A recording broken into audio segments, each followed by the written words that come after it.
Hello everyone. After many days నేనైతే voice over ఇస్తున్నాననమాట. Exam రాసి నా చెయ్యంతా పెన్ను అలసిపోయాననమాట. ఆఫ్టర్ మెనీ ఇయర్స్ ఎగ్జామ్ ఫాస్ట్‌గా రాయాలి అంటే చెయ్యి అస్సలు కదలకుండే. And next day 5 in Rajahmundry అంతా కంప్లీట్ చేసేసుకొని ఎగ్జామ్ పీజీకి వచ్చే దారిలో మాకు ఈ వెరైటీ బజ్జీ అయితే దొరికింది. మిర్చి బజ్జీలో ఆలు స్టఫ్ అయితే పెట్టారనమాట. చాలామంది కమెంట్ చేస్తున్నారు, మొత్తం మీరు ఒక్కళ్ళే అంత ఘనంగా తింటున్నారా అని చెప్పి. ఒక్కళ్ళమే అంత ఘనంగా తినము. యాక్చువల్‌గా మేమైతే లైక్ 3 ఫ్రెండ్స్ అయితే వెళ్ళామన్నమాట ఎగ్జామ్ రాయనీకి. సో ఒక్క ప్లేట్ తీసుకొని వి యూజ్డ్ టు షేర్. ఒక్క ప్లేట్ తీసుకొని షేర్ చేసినప్పుడు కొన్ని హాఫే వస్తాయి, కొన్ని ఒక్కొక్కటే వస్తాయి. సో అట్లా మేము షేర్ చేసుకొని తింటాము.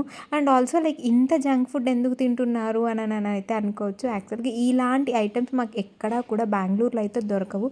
దొరుకుతాయి, నార్మల్ మిర్చి బజ్జీ దొరుకుతాయి, నార్మల్ ఆలుగడ్డ బజ్జీ దొరుకుతాయి. కానీ ఇక్కడ ఏంటి అంటే కట్ చేసి దాంట్లో ఆనియన్స్, కొంచెం మసాలా అవన్నీ డిఫరెంట్గా చేస్తారు. ఇవన్నీ కూడా మాకు వెరైటీస్ అక్కడ దొరకవు. మళ్ళీ మేము ఎప్పుడుకో వస్తాం కాబట్టి వీఆర్ ట్రయింగ్ దట్. అంతే ఫర్ దిస్ వీడియో.